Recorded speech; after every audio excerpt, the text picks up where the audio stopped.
Good morning. Welcome to the Cardiac Cath Lab at the Fuster Heart Hospital.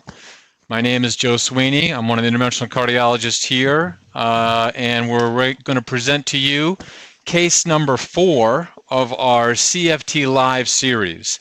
So this is Coronary Function Testing Live, and this is part of our live webinar series of the CCC Live webcast platform that we have here at the Cardiac Cath Lab at the Fuster Heart Hospital in New York City. What we do in these series is we take cases that have been referred to us to perform coronary function testing, and we do this live in an effort to help teach procedural aspects of doing coronary function testing, and even more importantly, the management aspects of these very, very challenging cases. So with that, I'll go to my first slide. So this is a 44-year-old male with persistent chest pain. So just for some background, our target audience in this is an educational activity designed for interventional cardiologists, clinical cardiologists, healthcare professionals that are involved in the management of patients with ANOCA, or angina with non-obstructive coronary disease. And what we hope to identify are some practice gaps in identifying the appropriate patients that should undergo invasive coronary function testing. We like to review the procedural aspects of performing comprehensive coronary function testing in the patients with ANOCA, and then using the results that we get from CFT to help further classify patients into specific ANOCA endotypes and to help guide treatment options at that point. So endotype-directed therapy. The learning objectives, as I mentioned, we review some of the clinical evidence supports the use of CFT. We'll review all the procedural aspects, the steps, the tricks performing this, as well as the anatomical, endothelial, and non-endothelial dependent mechanisms that come to play with ANOCA.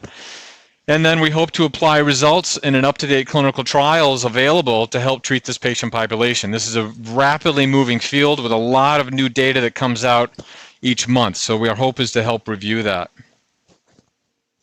We are supported through Abbott, through an educational support, and we will mention some off-label use of devices in this presentation.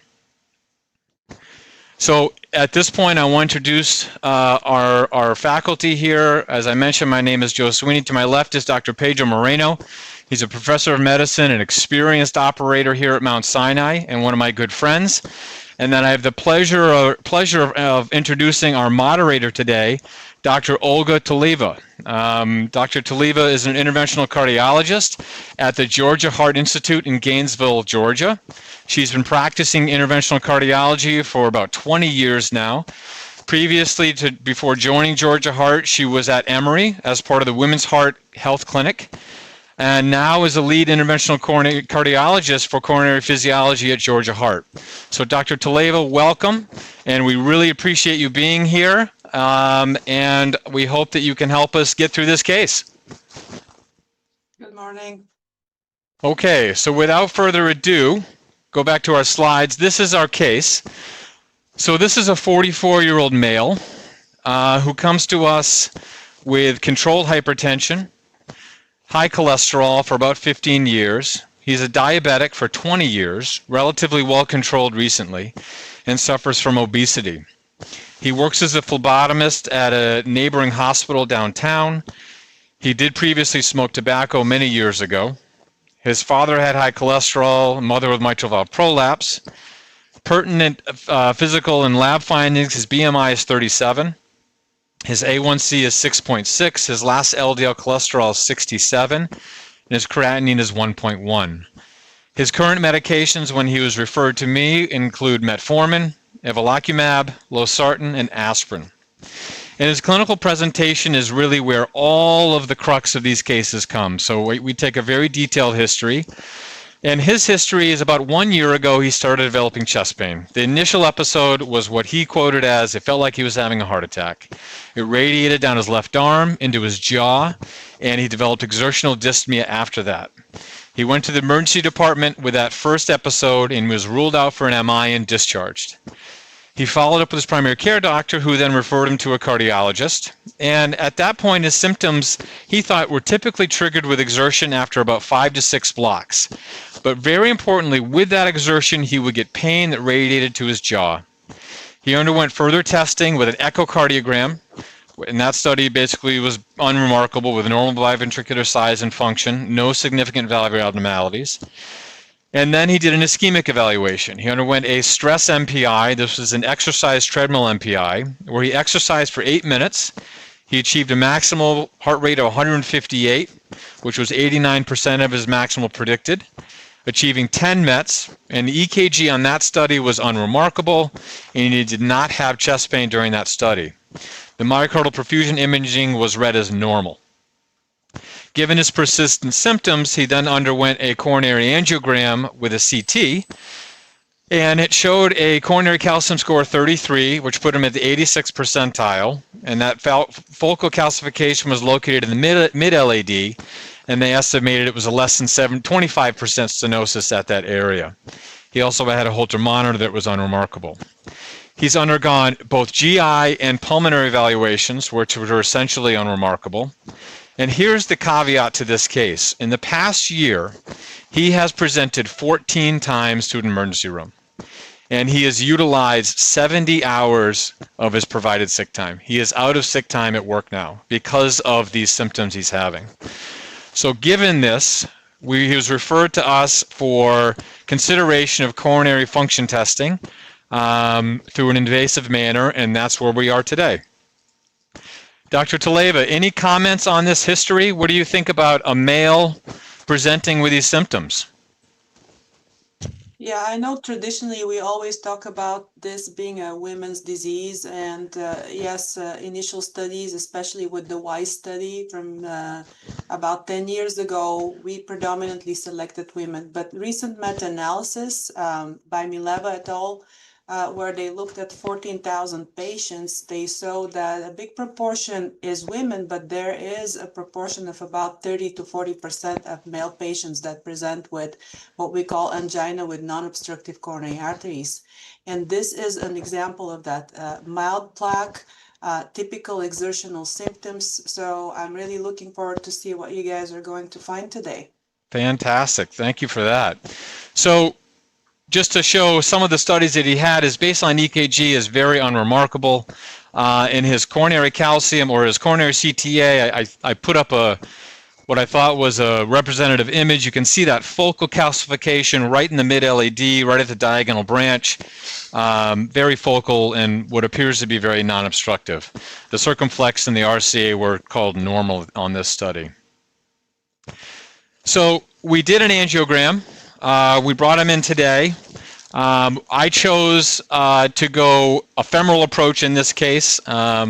We are trying to switch to doing more radial cases in these, but when I do a live case, I'd rather not have to deal with vasospasm, that I have to give medications that may otherwise mask some of the findings that we see.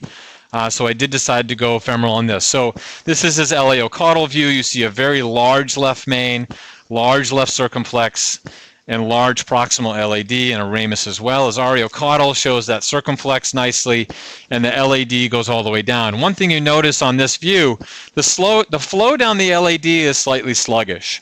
And this is an angiographic finding. You'll see it again on this view. Now, there's some literature out there that says predicting this as a predictor of coronary microvascular dysfunction is not actually valid. Olga, I don't know if you agree with that, or if you have found that in your studies that you've done, or in your patients, that the predictive value of TIMI2 flow down the coronaries is not really predictive. Yeah, so Nats Milowitz and Dr. Miner as well, they recently published a study where they looked at the TIMI frame counts in patients, and then following that did a coronary function testing. And actually the predictability of slow flow association with microvascular dysfunction was very low. Yep. However, anecdotally, when I see something like that inadvertently in my practice, what I've seen during testing is association with endothelial dysfunction and microvascular spasm, which was not reported in that particular paper. So Interesting. yeah, definitely something that I'd be interested to see what you're going to find here. And Absolutely. just to add to your access, as far as the conundrum of radial, most of us now are trying to go radial. Of course, if we encounter any issues, if we are to give something, it would be nitroglycerin because it's more short-lived and Yep. it would wear off, but not verapamil. Correct. Correct. And I've actually tried to get away from giving verapamil and radial access anyway. So this is the iliocranial view. We do this view to see if there's any myocardial bridging, which is an endotype of microvascular dysfunction or microvascular disease with ANOCA. So I don't see any angiographic findings of bridging. Go to the next. His LV function was normal. His end diastolic pressure was around 14, and his RCA is a large vessel without any obstructive coronary disease. So that's the case. I'm going to go, hold on, I'm going to go through a couple of slides here. Go back to my slides.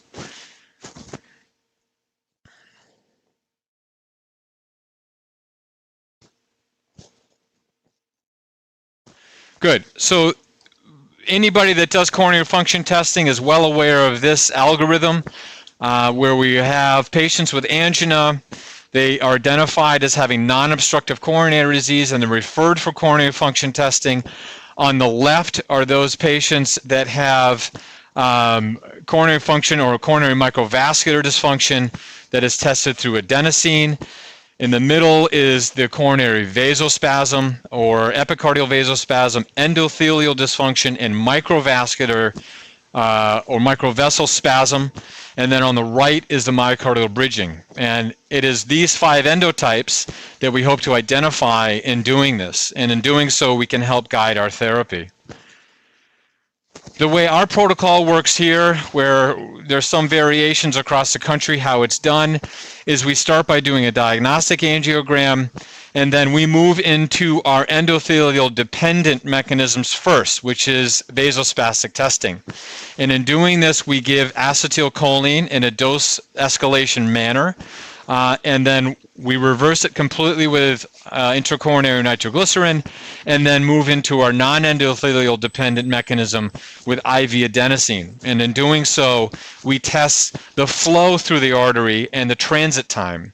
And that allows us to test it at baseline and during hyperemia. And in doing so, we can then calculate both the coronary function reserve and the IMR, which we'll go through later.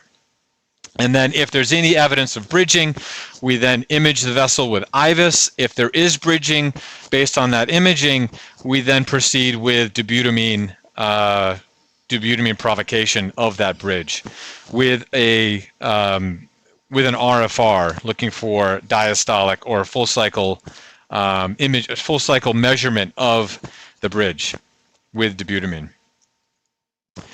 Our acetylcholine here, we have a really nice relationship with our pharmacy. They make the acetylcholine for us. The turnaround time is roughly 20 minutes to 30 minutes, which is pretty remarkable. It comes as an ocular formulation where it's reconstituted and delivered to us in doses. We start with a 20 microgram dose, which is what we consider the endothelial dose, then escalate it to a 100 microgram dose, and then in some cases we escalate it to 200 microgram dose.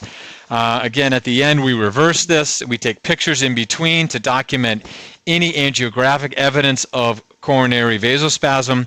We look for EKG changes, and we also look for symptoms of the patient. Mind you, these patients are typically sedated, and the symptoms tend to be less in these scenarios. The important thing to understand for people that are doing this is a very, very safe procedure. The biggest risk or the biggest side effects that we see in delivering acetylcholine is transient bradycardia and transient AV block. And by and large, that's really related to the rate that you infuse the acetylcholine. I tend to give the acetylcholine over 1 to 2 minutes and then wait and then recheck the angiogram at that point. But by and large, in the studies that have done so far to date, this is a very, very safe procedure. Very different from previous years with ergonovine. We then switch over to test the non-endothelial dependent. This is where we use IV adenosine, and in doing so, we actually put a coronary wire down, which is the Abbott wire, otherwise known as a CoraFlow wire, that has a temperature and pressure sensor in the distal part of the wire that allows us to measure flow. And it's the coronary flow that we measure by giving saline injections, bolus injections, just like a cardiac output, down the coronary artery, and it measures the time it takes for that vessel, for the fluid to go down the vessel, which is a surrogate of the outflow, which is your microvascular function. We then induce hyperemia and repeat that process and get our measurements from there. The index of microvascular resistance is a variable that's now really come into large play. It has its advantages over coronary flow reserve. It's a calculation of during hyperemia, we take the distal pressure, multiply it times the transit time, and that gives us an IMR. And generally speaking, we consider an abnormal IMR anything greater than 25. And that is indicative of microvascular dysfunction or high microvascular resistance. And Abbott has come out with a nice slide for those that are starting to do this, CAF CMD. It's an acronym for watching your catheter engagement, advancing the wire at least 2/3 down the LAD, measuring your transit time with brisk bolus injections, looking for accuracy, inducing hyperemia, then repeating the transit times, then calculating your coronary flow reserve, your microvascular resistance, and then at the end, hopefully coming up with a diagnosis. This is the output that we get. We can start going up. This is the output that we get from the CoraFlow wire. It's a nice, user-friendly output. Here. That gives us the flow times as well as the resting and hyperemic flows you see in the blue and the orange. We're just going to go up with the guide here. Ready? Yep. And then this is the diagram that many people are familiar with to date. This is our treatment algorithm, where this was an article published in JACC probably 2-3 years ago by many of us in the Coronary Microvascular Network. Olga, I think you're included on this, where we help identify the endotype and then the first line, second line, third line therapies, depending on the endotype that's there. But this is the area where we need a lot of work, and we need a lot of research to help treat these patients a little bit better. So with that, we are going to now go in with our guide and start our testing.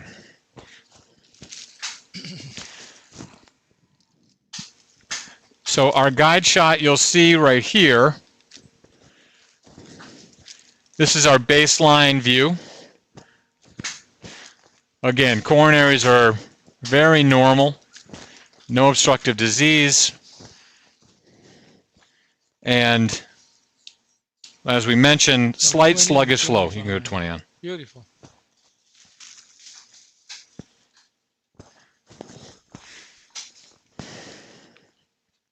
Jen, you want to hand me the 20? Yep. Take the blue off.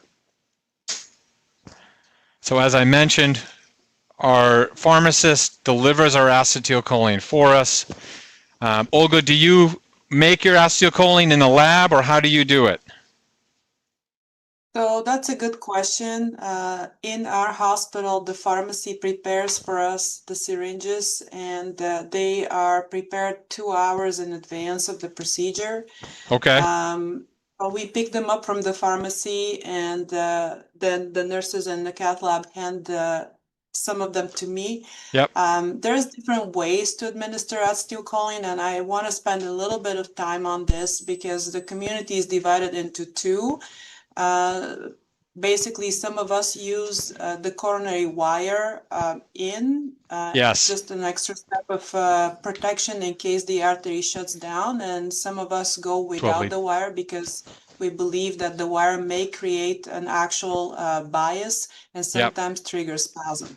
Yep. As we could see here in this case, you start without the wire, which is usually something that a lot of people do. Yep. Additionally, the acetylcholine could be given slowly by a manual injection, like what you're doing right now with a test dose of 20 micrograms over 1 to 2 minutes. I personally follow the Discover ANOCA protocol, which starts with 2 micrograms as a first test dose. Given slowly, and the other big difference is whether we use an infusion pump or do it by a manual injection. Yeah. So infusion pump is an additional step which was derived by the use of Doppler wire in the past, whereas the manual injection is something easier and not as expensive because you don't really need to hook up to an infusion pump. I add an extra step by using a microcatheter, dual lumen microcatheter like Suzuki or Twin Pass, and I selectively engage this over the wire that I already have in the LED. So I inject through infusion pump directly into the LED alone. And this is something that I've actually never had any issues with arrhythmia, like significant bradycardia, ventricular tachycardia, atrial fibrillation, which is common with the fast injections. Yep. And so, what rate do you infuse? What rate do you infuse if you use an infusion pump? So the dilution I have is basically 20 micrograms per ml. So it makes it very easy. I do 1 ml over 2 minutes for the test dose, which is what you're doing here. Yep. Like I said, because we recruit a lot of patients in Discover ANOCA, the 2 micrograms, I basically take 20 mics, which is 1 cc. I dilute it into 19 on the table. So I use 1 cc over 2 minutes for the 2 mics. And then finally, 5 cc over 3 minutes, which is 100 micrograms through the pump. Yep. With a washout of 2 minutes. And with this, I've done more than 300 patients. So far, I've not had a single atrial fibrillation event, VT, or a complete heart block.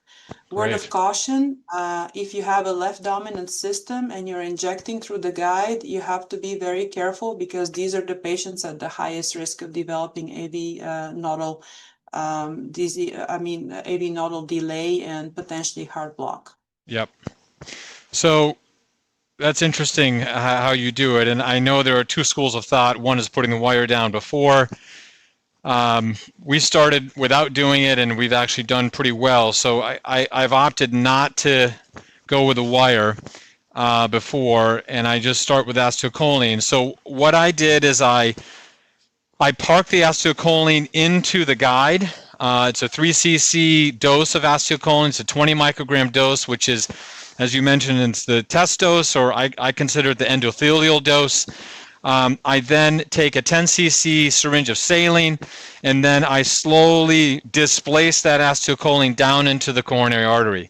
And I do that over, like I said, over a minute to 2 minutes. Right now, it is completely in, and we will go ahead and take an angiogram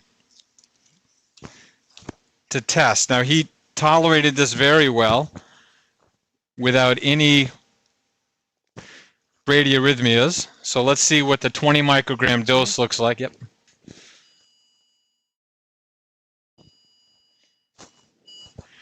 So with this dose, anything other than vasodilatation is considered endothelial dysfunction. So I don't think he actually dilated at all. Acetylcholine in a normally functioning endothelium is actually a vasodilator. So at baseline, I think he has some endothelial dysfunction. Would you agree? Yes, and you could see that the flow is actually slower than the starting dose, and this is what I've observed with slow flow patients. Yeah. Inadvertently, I see endothelial dysfunction in these more than microvascular dysfunction. Yep. So now we will switch to our 100 microgram dose. This is our vasospastic dose. So I connect it to, and I do run our coronary function testing on a manifold. I've done it on the assist a few times. I prefer the manifold. I don't know what your preference is. I've done it both ways. On the manifold, I have a three-way stopcock, which is attached directly to the TUI. Yep. So that way I could bypass the tubing, and I am completely aware of the amount of medication I'm giving, which is only accounting for the 3 cc of the 6 French guide. Yep. One thing I do differently, and it's the benefit of the wire, is because I do the adenosine first and then the acetylcholine, and I have a wire down. Before I give the 20 mics dose, I do a baseline flow measurements. Yeah. And I measure after the 20 of acetylcholine, which is another way to assess endothelial-dependent microvascular function. Yep. It's not an orthodox approach, but some of us do that, and you could see significant reduction in the CFR and very high levels of IMR in patients who have endothelial dysfunction. So I've now moved on to the vasospastic dose. It's been parked in the guide, and now I am displacing it. And again, very, very slowly, watching the rhythm. Seems to be doing very well. My tubing plus the guide is generally around 4 cc's. So I know once I've displaced 5 cc's, my dose is fully delivered. So for people that do a manual injection, it's very important not to be tempted to take, puffs or shots with the contrast during the procedure, because that's where you run into trouble of inadvertently bolusing the acetylcholine.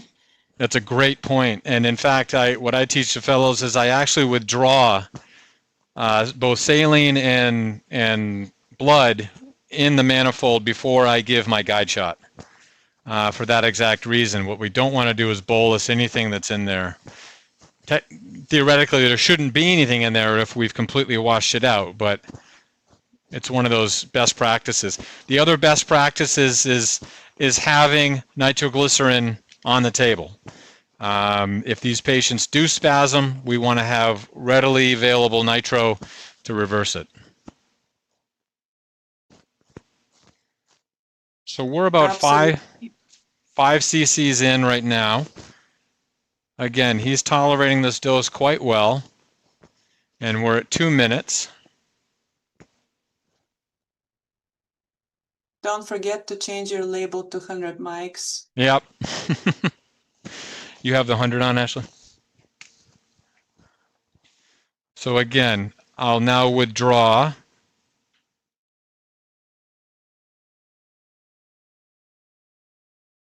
Plural.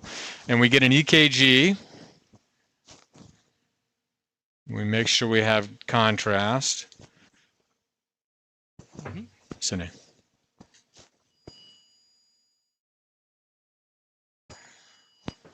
So there might be some distal LAD narrowing. I don't know if it's going to meet criteria for spasm. We'll do a different view. Plural.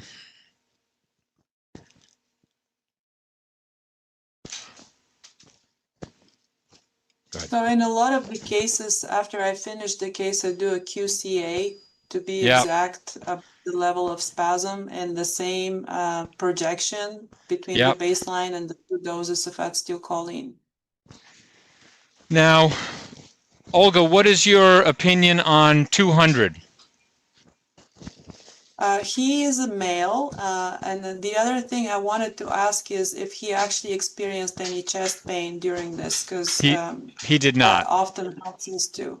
So in this particular case, it may be okay to give 200. We know that in male patients that is a recommended next step. Yep. I transient saw some ST elevations in AVL while you were doing the second injection here. Okay. I think it's perfectly fine to try the 200, especially if we did not elicit any chest pain or any significant spasm. No. Again, I don't think there's any. like I said, maybe the distal LAD is a little narrowed, but I don't think it meets spasm criteria, which, you know, by definition is, by the Covatus definition, is 90%. What do you feel about that cutoff? Yeah, we've had a lot of discussions regarding that, and often some of us agree that even if we see more than 70%, which would, or 75% with chest pain and ST changes, Yep. we would accept that. But in our paper in JACC, we stuck to the standard, which is 90%, which has been validated in Japanese studies, Korean studies, as well as European. Yeah. So it is a judgment call here, but the fact that he had no chest pain and no ECG changes, and this is very, very minimal constriction, it's probably worth trying to do the 200. Yep. So we are now infusing 200. Again, this is a pretty hefty dose, so we're going to go slow. Seems to be tolerating it okay. I just want to congratulate you on the fact that you have a 12-lead EKG in the lab, which is something very challenging for some of the labs to obtain. Yeah. And I consider it a really good practice as well. Absolutely.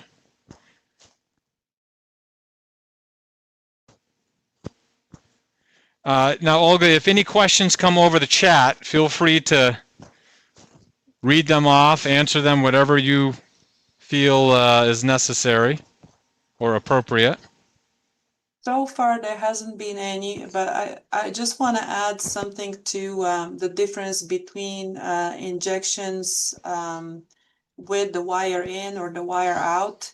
One thing that is interesting is if you have a wire down, as the constriction happens, you could see your RFR reducing. So it's just another sign that you are achieving constriction. So for example, in cases where you're not sure visually of what you're seeing as constriction on the angiogram, the RFR may be a hint for us to know that there maybe is a tad of constriction in the patient. So Olga, when you put your wire down at the initial, after the initial angiogram, do you give nitro? I first take baseline pictures without the wire, then I put the wire down, and yes, I do give nitro, but I also do adenosine first. So by the time I finish with the adenosine, my measurements are done, then I proceed with the acetylcholine. So the sequence is a bit different, but both ways are perfectly fine. There's no real set rule of what to do first. I know for sure Stanford and NYU, Columbia, they all do it the way you do without the wire. Yeah. I have very rarely seen a spasm induced by the wire, but I have been very grateful on occasion when I shut down the artery and I've had the wire down so I could deliver the nitroglycerin faster through the microcatheter and not worry about possible, dissection or clot, which could happen as well when you see the artery not flowing. Yeah, I remember you told me that. I think that sticks with me. So there's 200. Yeah. Let's do a caudal. So 200 looks about the same as 100 did. At a very minimum, some endothelial dysfunction, which in a diabetic with some obesity is probably not too abnormal. All right, so we're going to go ahead and reverse this, and we do this with just some nitro. I usually give about 200-300 in nitro.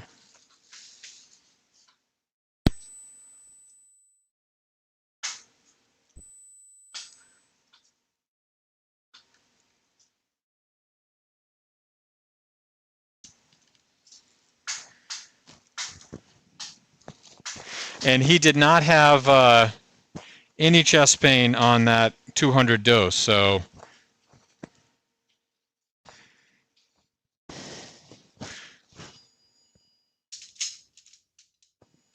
beautiful. Better, no? Yeah, I think the flow is better. At this, you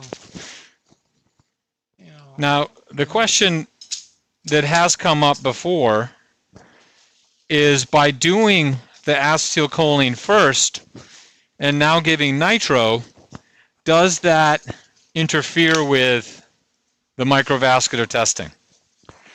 And I think that came up on our last microvascular network call. I don't know the answer to that. Yeah, so yeah, there is a lot of Sure. discussion on this. There is a theory that the microvasculature does not have nitric oxide receptors, so it basically is not affected by nitroglycerin in general. Yeah. Other people say that, well, what if you have microvascular spasm, especially in the situation that you are in right now? We say the patient had chest pain and ECG changes and no significant constriction. How long does it take for nitroglycerin to work and relax these arterioles, and how long it takes for it to wear off the system? And most of us believe that nitro would wear off within 5 to 10 minutes. Therefore, I think that by the time you set up your wire and you're ready to perform your adenosine, it's probably going to be out of the system. Agree. Another interesting thing here is if you have persistent spasm, so someone with like really strong response to the acetylcholine, how long it and how much nitroglycerin it actually takes to come back to baseline. And we've seen patients that require multiple doses of nitroglycerin and sometimes even nipride or other vasodilators to actually reach a stage of full relaxation of the induced spasm. So we're going to go in now. This is, as I mentioned, the CoraFlow wire. This is a temperature and pressure sensor. We go through a series of zeroing before we turn the wire on. We then turn the wire on, and we're going to bring the wire into the proximal LAD, at which point then we will equalize the wire.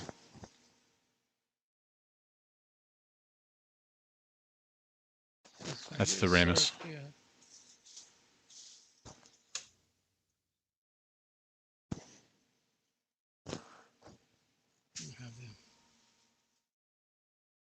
This wire can be tricky.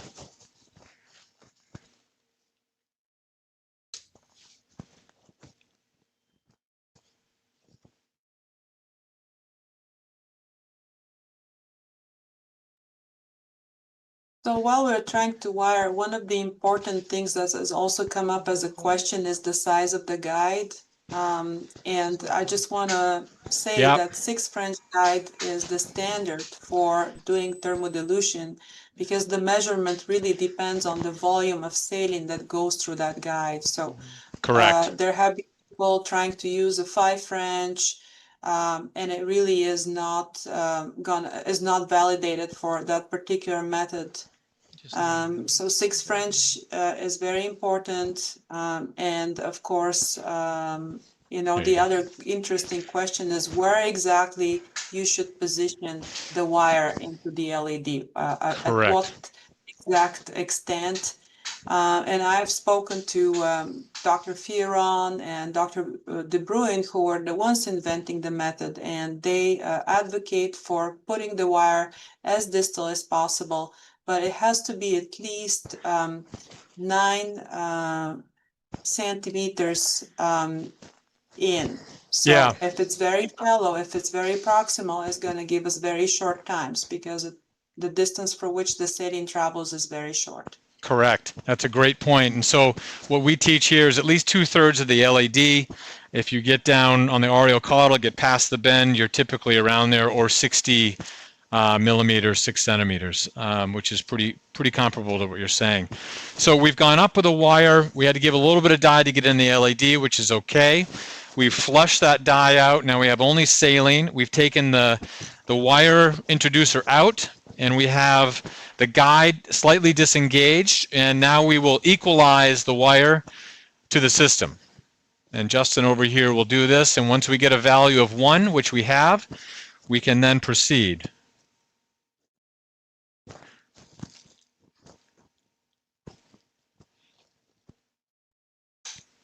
We don't see the values of PDPA here on the screen. If we could Okay. just move the flow a bit to the left. So this. Yep, we'll get that for you.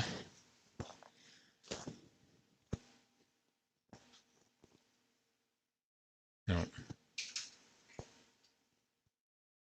Gets into that diagram. Yeah. No. Come back. Rolling. You're committed. There you go. Yeah. Good. That's the septum. Another one. Little larger. Ooh, that's good. Perfect. Okay. So we are down at the apex, which should be plenty. Sometimes that gives us very long transit times. I just sent you that. I'm gonna go with the guide, no? So now what we, just push the guide back in. Good. Now what we'll do is a test flow. So this is, yep, do the RFR first. So this allows us to really, at that first branch point, determine if they have any obstructive disease. The RFR is 0.94. So this is essentially non-obstructive, which we can see angiographically, so that's good. And now I will go ahead and give a 3 cc bolus as a test. I load it up and I inject it very aggressively. I know some people do it from the co-pilot. I think whatever you're comfortable with is fine, as long as you get good flows and they're accurate. So I'm going to do one more, Justin. Look, you got to clean the system out a little bit. That's a good flow. Yeah, so as you could see here, this is a very long transit time, almost 2 seconds. Yeah. We've been talking about what is the range of normal resting flow or normal resting transit time, and these appear to be very high. So usually they should be under 1 and 0.6. Agreed. And the other thing is I'm very happy that we could see your hands. If you could just walk us again through your technique of how you actually avoid any bubbles, because that's one of the problems. Take the 1.97 out. So what I do is I have the 1 cc syringe, 3 cc syringe hooked up to my 3-way stopcock. I have my manifold filled with saline, and I open the system and then just fill the 3 cc with saline. And there's no air in that. I go on pressure, I cradle it underneath, open it, and a brisk injection, and then let it go. So this technique is very important, but also for some of us that do it, have to remember to open and close the manifold very fast, because some people may forget to close it, and that will give us erroneous measurement. Correct. And I think our numbers are within range. I usually look at 0.1 range, standard deviation. If you're comfortable with those, I think we'll go ahead and induce hyperemia. Yeah, they look good. CoralFlow has an actual embedded way to tell us if there's more than 30% variation. The color will change to yellow, so you know that the measurement is an outlier. Okay, so now we'll induce hyperemia. So we're infusing IV adenosine. We're doing it through a central catheter. We dose at 140 per minute. Standard dose, and what we're looking for is a widening of the pulse pressure, a separation of the PDPA from your aortic pressure. We're looking for a dampening of the overall pressure, and then an increase in heart rate. And I generally feel I see this after about a minute 10 seconds. You can start a timer.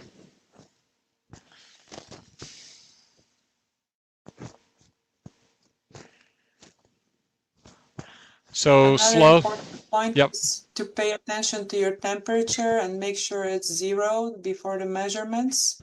Yep. which is good. This is a small variation here, but that's sometimes a source of error. And actually making sure that it's zeroed before you do the next injection. Exactly, and another source of error could be guide, which is not well engaged. So your saline actually spills over into the aorta instead of directly going into the vessel. Yep. But your guide is quite well engaged, as we've seen before you started. Yeah, and so I think we're starting to see some tachycardia. Heart rate's up to 110. There's some slight separation. We're at probably about a minute and a half. We started the timer a little bit late, but we'll go for a full 2 minutes. Olga, are you, if our IMR or our coronary flow measurements in the LAD are negative, are you testing different vessels in the other than the LAD? Honestly, I don't. I know that there hasn't been real validation with other vessels. There has been work with the circumflex if Ready? you cannot engage the LAD with the wire. But in general, I only test the LAD. And we've all agreed that this is the biggest distribution of microcirculation. So I don't go in any other vessels. Yeah, I I agree. think we have a good response here to your vasodilator. Looks very nice. So you see a nice shift left. That's the orange curve. And I agree with you. He's augmenting his flow actually quite nicely. Back to zero. Zero that temperature, Justin. And you see the shape of the dagger now. Instead of a slope, that blue injection curve is almost a scimitar shape. So at this point, Justin will switch over to FFR. So our FFR is negative 0.91, and then we'll go back to our readings, Justin.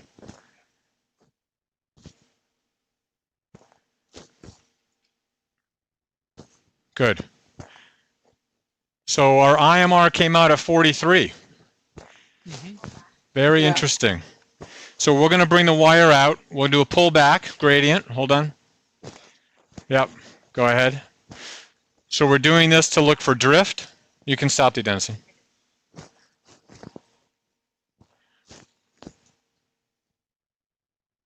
Good. Beautiful. Back to 1. And now we will go ahead and give some contrast to make sure we didn't cause any damage. Hold on, Flora. Cine. Beautiful. Take a caudal view.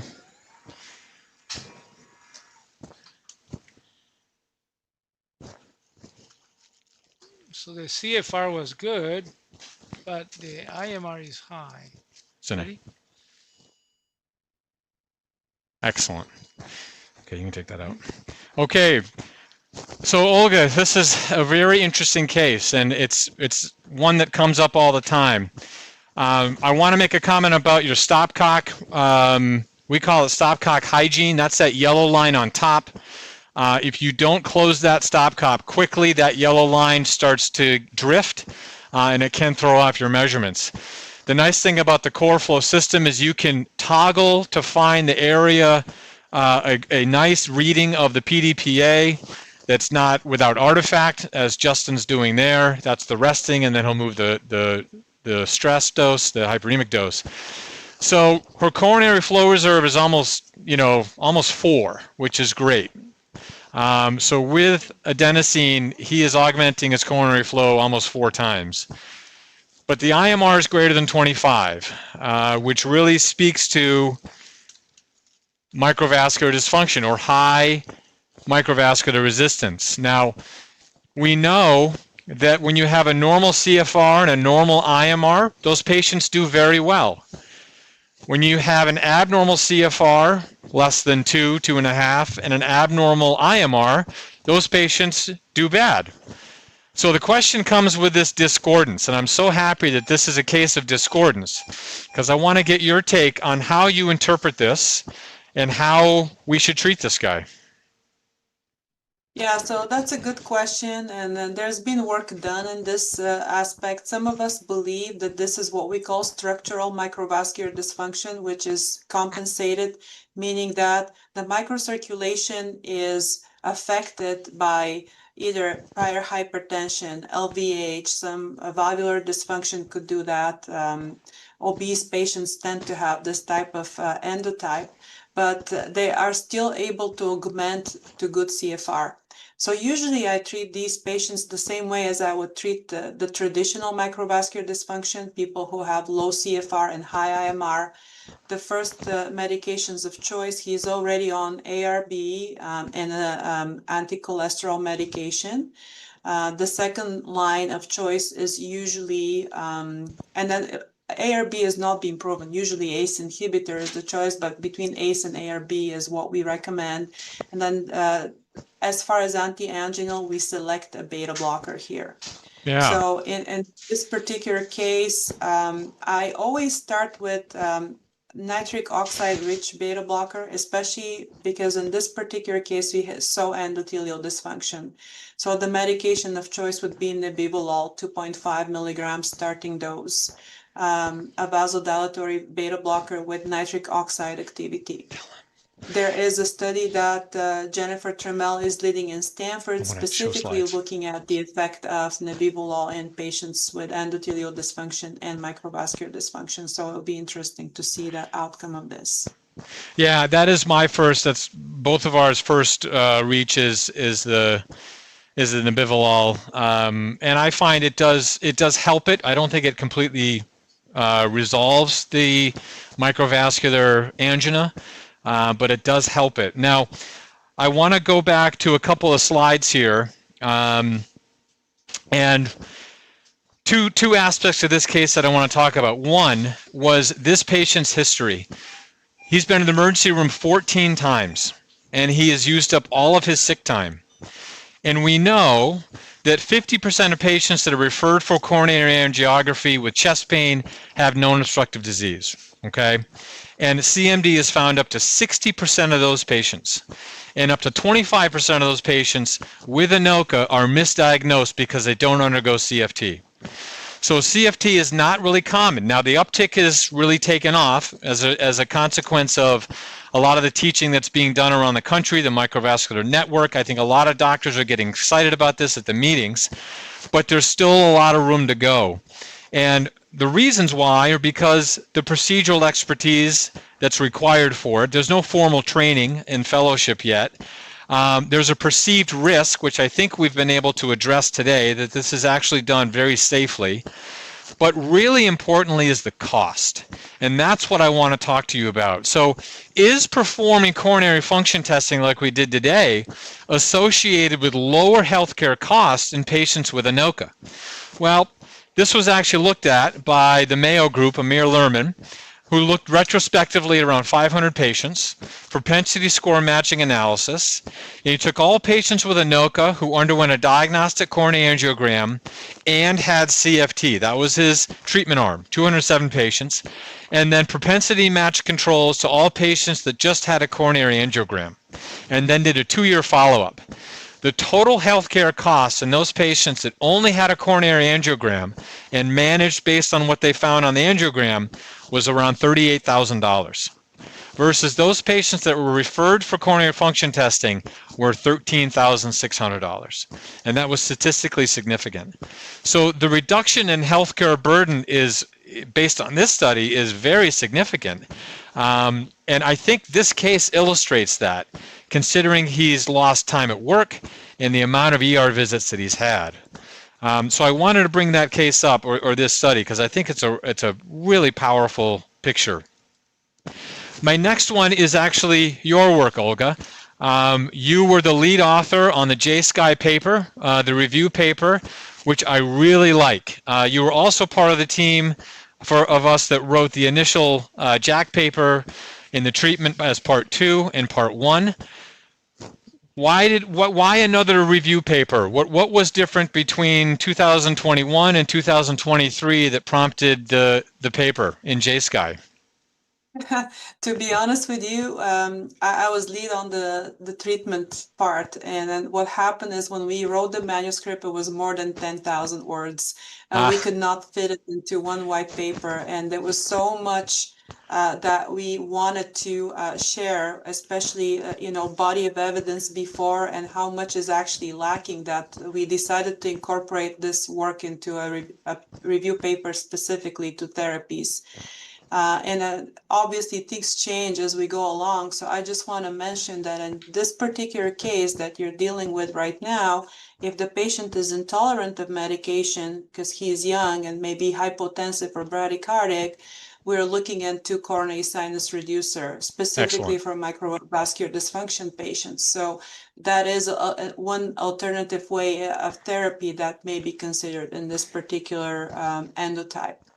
Yeah, and that would be the COSIRA-2 trial, which we will be part of. And you're right, that's a very exciting treatment arm or treatment availability down the future. One thing I like about your manuscript, Olga, is this. This really helps summarize how we approach these patients. And what I like so much about this table is it's not strictly categorizing one endotype.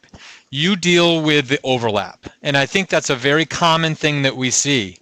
And if we take this patient with what seems to be pure coronary microvascular dysfunction in the yellow, you have said what's helpful is a first-line beta blocker like you mentioned before. So I think in this case, what we'll do is we'll start nabivolol at a low dose, maybe 2.5 milligrams, and then we'll escalate it.